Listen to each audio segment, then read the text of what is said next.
Hello my dear friends, you're in the Military Summary channel, and today we will discuss the situation in Ukraine on the 20th of March of 2025. Today we have a lot of very interesting updates, so let's start. And probably the most important update is coming this evening from Kiev. Let's discuss this in detail. Artem Dmitruk, the deputy of the Verkhovna Rada of the Parliament of Ukraine, today published a very interesting article, very interesting message in his social network. According to him, Ukraine will not extend martial law after May 9th, Rada deputy. Martial law and mobilization in Ukraine until May 9 of 2025. The extension procedure is a vote in Verkhovna Rada, the Parliament of Ukraine, followed by the president's signature. Martial law and mobilization will not be extended on May 9th, and that was stated by him. The Rada deputy also noted that Zelensky is not even sure that he will be able to maintain the regime in April. He also claims that the relevant clarification has already been received by the recruit centers.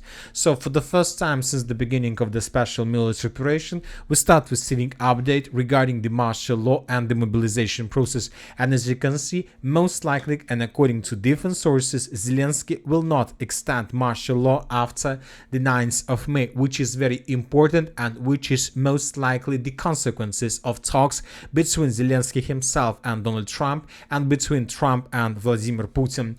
Furthermore, according to information we have, on the 24th of March of 2025, there are going to be additional talks and negotiation process on the territory of Saudi Arabia.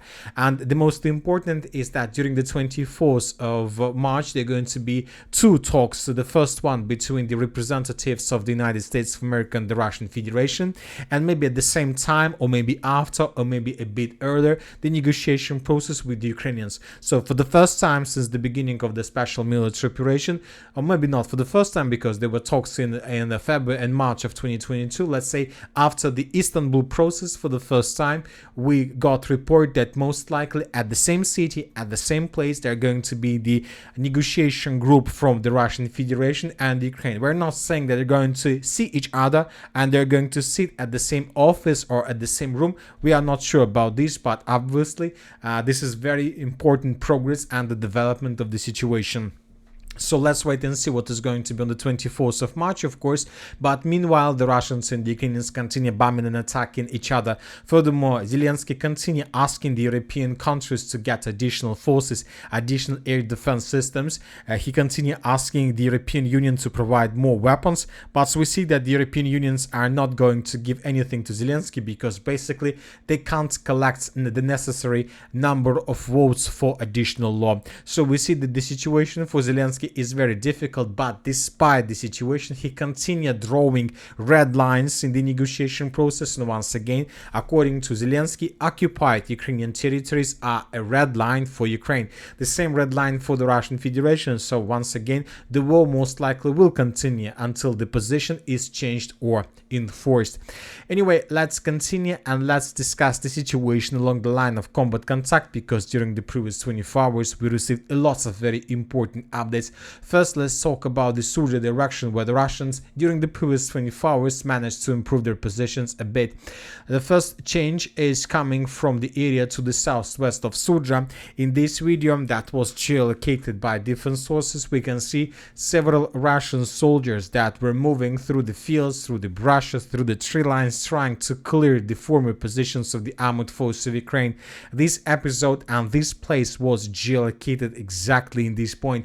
Based on this video, we have adjusted the southwestern part of the Suja and Suja agglomeration, so these territories were colored. Another video came to us from the area of Rubanshina. In this video we can see, with, by the way, the video with very good quality, at least two or three vehicles of the armored forces of Ukraine that were destroyed as a result of most likely FPV drone attack. And we can see how the Russians were entering the most western part of the settlement. Based on this video, we have adjusted the block in the vicinity of Kazachye Lokne, because now we have no doubts that the territories behind these positions most likely were recaptured by the Russians. We still have lots of territories that are marked as a contested area, and as for now it is very difficult to understand what exactly the Russians are doing there. Maybe the Russians are trying to clear, maybe the Russians are far, let's say, away from this territory, but obviously the clashes for the Suja region still continue. Now let's move to the Belgorod direction, where the Ukrainians were completely defeated. Today the Russian sources published additional videos of how they were attacking and destroying Ukrainian vehicles, and this is the third day in a row when Ukrainians suffer significant losses. And the only difference of the 20th of March from, let's say, 19th and the 18th of March is that the Russians start using helicopters. Today the Russians published lots of videos how they brought the helicopters, attack helicopters like Ka-52 to the line of combat contact, and now we see a lot of vehicles that tried to cross the border were destroyed by the Russians. You know that when talking about the 19th of March, we got a lot of videos, for example, from this part of the territory, so from these three lines. So the Ukrainians during the 18th and the 19th of March were able to get here, but when talking about the 20th of March, we see that most of the videos are coming from the territory of the border, which means that Ukrainians haven't managed to pass even 100 meters from the border, and they were completely destroyed. Today the Ukrainians made another attempt to attack from another part or from another front line, but this attempt failed as well. The Ukrainians crossed the border. They managed to get deep inside of the territory of Russia for several hundreds of meters, but they were discovered immediately and they were destroyed without any chances for evacuation. And we see that the Russians got tired from this situation, so that's why they decided to begin hunting and destroying Ukrainian vehicles, artillery systems, and the warehouse deep inside of the territory of Ukraine. In this video we can see how the Russians discovered the howitzer 3777 and destroyed this howitzer with a Lancet strike. A bit further in the southern direction we see how the Russians managed to destroy the warehouse or ammo depot of the armored force of the Ukraine with FPV drones. So we see that the Ukrainians lost their attack potential along the border, and also the Ukrainians lost their artillery potential and the entire potential to continue offensive operation in this part. Most likely the Ukrainians will stop in the very near future. Now let's move further. Another important updates that most likely you've heard, that's according to information we have, the Russians managed to bring down the first F-16 since the beginning of the special military operation. When talking about the total losses, this is the second F-16. The first one was brought down by the Ukraine air defense system, and this F-16 was brought down by the Russians, Russian air defense system S-400. And today you know that almost every single person who followed the situation was waiting for another report from the Minister of Defense of the Russian Federation, trying to understand whether the Russians are going to confirm the loss of F-16 from the Ukrainian side or not. And when this report was published, we haven't found even a single word regarding this F-16. So most likely the Russians didn't destroy any F-16 during the 19th or 20th of March, and those were just speculations from pro-Russian sources. So once again, and as I understand, since the beginning of the special military operation, the Russians haven't managed to bring down even a single F-16. So let's wait and see what is going to be next. Now let's move and let's talk about the northern Kupyansk direction, because from this territory we continue receiving a lot of very interesting updates. The Ukrainians continue their attempts to counter-attack and to force the Russians to fall back from the Ukrainian side of the river Voskol, but now we see that most likely the Ukrainians can't do anything with this already. The Russians managed to collect and to concentrate a critical mass on the Ukrainian side of the river, and now the Russians managed to dig in deeper to prepare trenches, and the Russians continue advancing. The most interesting updates are coming from the territory of the settlement by the name of Kamenka. So this is like the first or the second or the third, let's say, settlement along the border, from the border with the Russian Federation.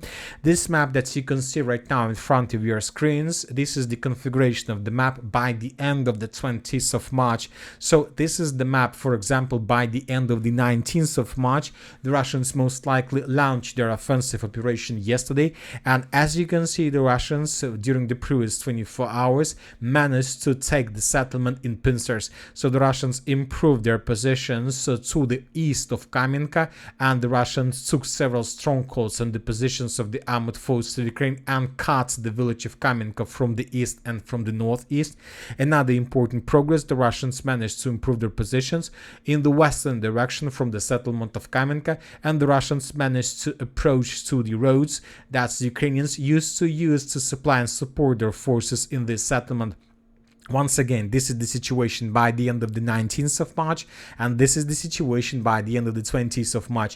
And this information and these attacks and this advance was confirmed both by pro-Russian resources, by neutral mappers, and by pro-Ukrainian mappers. So as you can see, we have a lot of, let's say, proofs, but as for now, we're not adjusting the map in the Russian favor. We are waiting for additional geolocations, or at least we're waiting for the Minister of Defense report. But if all these updates are correct, then the settlement of Kamenka was already captured by the Russians in pincers, and most likely during the next several days the Ukrainians would be forced to fall back from this territory towards the settlement of Dvorichensk. Of course, if the Ukrainians are not planning to bring or introduce additional reserves for the purpose to unblock their forces on the territory of this small village. In the southern direction, very heavy clashes continues in the vicinity of the settlement of settlements like Mala Shapkovka, Tishenkovka, Kondrashevka, Golubovka. And you know that very interesting updates are coming from this area, because the Ukrainians are saying that they're counter-attacking, the Russians are saying that they're continuing their offensive operation. And as for several pro-Russian resources, today they reported that as a result of another day of clashes, the Russians managed to improve their position significantly, and basically the Russians answered both the settlement of Kondrashevka and the settlement of Tishenkovka. As for the end of the 20th of March of 2025, nobody confirmed this information when we are waiting for additional reports, obviously. But if this information is correct, if this information is true, then most likely the Russians managed to get significant superiority in this territory. The initiative is completely in their hands, and I believe it's time for the Ukrainians to start packing their stuff on the territory of the Kupyansk itself. So of course, let's wait and see what is going to be next. But if the road R79 was cut by the Russians, then the Ukrainians who are currently catered to the north of this area, bad days have come. Now let's move further and let's discuss the situation in the southern Kupyansk direction. According to information we have, the Russians continue their offensive operation in the direction of the city of Siversk. The Russians continue bombing and attacking the Ukrainian positions to the south of the city of Siversk. So we see that the Russians are trying to tighten the news around this stronghold that the Russians try to take under control since the beginning of the special military operation, but as for now without any progress. Another thing I would like to remind you that according to different pro-Russian sources, several groups of the armored forces of the Russian Federation managed to enter the settlement of Yampol from the northeast, and very likely, and there are some chances that the Russians currently control this configuration, and that Ukrainians already have very poor positions and poor supply, because according to this configuration, the distance between the edge positions of the armored forces of the Ukraine from the north and from the south is less than 20 kilometers. And this is already something like a situation we used to see in Suja right before the beginning of the Russian offensive operation and the Russian special pipeline operation. Several kilometers more from the north and from the south, and Siversk would be caught in cauldron. Now let's move further and let's discuss the situation in the city of Chasiv and in the city of Toretsk. The Russians continue their offensive operation towards the settlement of Delivka. More and more updates are coming from this territory. You know that the main problem that the Russians are facing in this area is that Ukrainians for the previous 6 or 10 months managed to improve their positions significantly in these fields, in this pocket. It seems that Ukrainians managed to build something like underground city or underground town below these positions. There are lots of trenches, hundreds of the fortifications that the Russians need to attack and to destroy with FPV drones before moving further. Furthermore, according to information we have, the Russians indeed managed to establish and to secure the northern part of the city of Toretsk completely. Today we got additional videos that confirm Russian control over this territory. In this video we can can see the work of the 28th Mechanized Brigade of the Armored Forces of Ukraine, how they were bombing and attacking the positions of the armored forces of the Russian Federation on the territory of the mine of Toretskaya. A bit further to the north, we can see another tank that was destroyed by the Russians, the tank that most likely was trying to attack or at least to slow down the Russians, or maybe to unblock those Ukrainians who are still located on the territory of the city of Toretsk. But we see that nothing worked out. The Ukrainian tank was destroyed. So we see that the Russians are in offensive operation here. As for now, they will slow down or at least stabilized for a bit. So let's wait and see what is going to be in the next several days. Now let's move to the Pokrovsk direction. And first we're going to talk about the city of Shevchenka. And today, as you can see, we have adjusted the map. These territories used to be considered as an area under complete control. I'll remind you that in the second half of February and in the early March, the Ukrainians, as a result of several counterattacks, managed to almost restore control over Shevchenka. They established control up to 80% of the settlement, while the Russians were advancing in the Suja direction. But after the fall of Suja and after the Russians managed to stabilize the situation in Suja, the Russians finished their regrouping in this area and began their own counterattacks. And now we see that the Russians, as a result of their counterattacks, by the end of the 20th of March, managed to establish complete control over this village. So it's now very important whether the Russians are planning to move further in the northern direction, or they will try to, let's say, stop here and to improve their positions until better times come. Now let's move further. We have several reports from the South Donetsk direction. According to pro-Ukrainian sources, the Russians managed to take under control or secure up to 20% of Novosilka. The rest of the settlement is in the gray zone. Furthermore, the Ukrainians reported that the Russians finished the battle for the settlement of Uspienovka completely, for the settlement of Skudne, and the Russians began offensive operation or continue their offensive operation in the direction of the settlements like Bogatyr and Rozliv. As for now, without any changes on the ground, as you can see, but we believe that during the next several days we're going to receive first updates regarding additional progress on the ground. As for the Zaporozhye direction, the Russians during the previous 24 hours resumed their offensive operation further, and this is very interesting because if you remember, yesterday, the previous night, the Russians attacked the city of Krapivnitsky. The Russians attacked the railway station. The sources on the ground reported that there were up to 30 explosions on the territory of this town, and the sources reported that the Russians attacked the railways train with the significant number of arms that Ukrainians were planning to bring into the Zaporozhye direction with the purpose to reinforce their soldiers in this area and to allow the Ukrainians to stabilize the situation. But now we see that due to the fact that Ukrainians that are located in this area didn't get their weapons, most likely the Russians began another wave of attack because they understand that most likely the Ukrainians will not be able to slow the Russians down without arms and without weapon. The Ukrainians urgently need to find another way how to reinforce these positions, otherwise they risk to lose everything in this area. Now let's discuss the situation in Kherson. We haven't been talking for a very long period of time about this territory, but the spring is coming, which means that the sky is getting clear, which means that the Russians are about to resume bombing and attacking the Ukrainian bank of the river with a significant number of FABs. Just during the previous 24 hours, we got 3 videos where we can see how the Russians were bombing and attacking the settlement of Suja with FAB 100 and 1500. Or with FAB 500. The Russians were destroying Ukrainian warehouses and ammo depots. This is one of the warehouses that was destroyed in the vicinity of the stadium.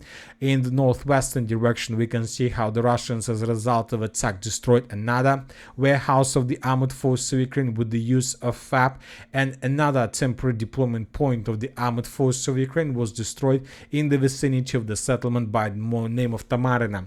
When talking about 2024, during the period of time since the January and probably till the late November, we had received a lot of videos from this territory how the Russians were bombing and attacking the Ukrainian positions.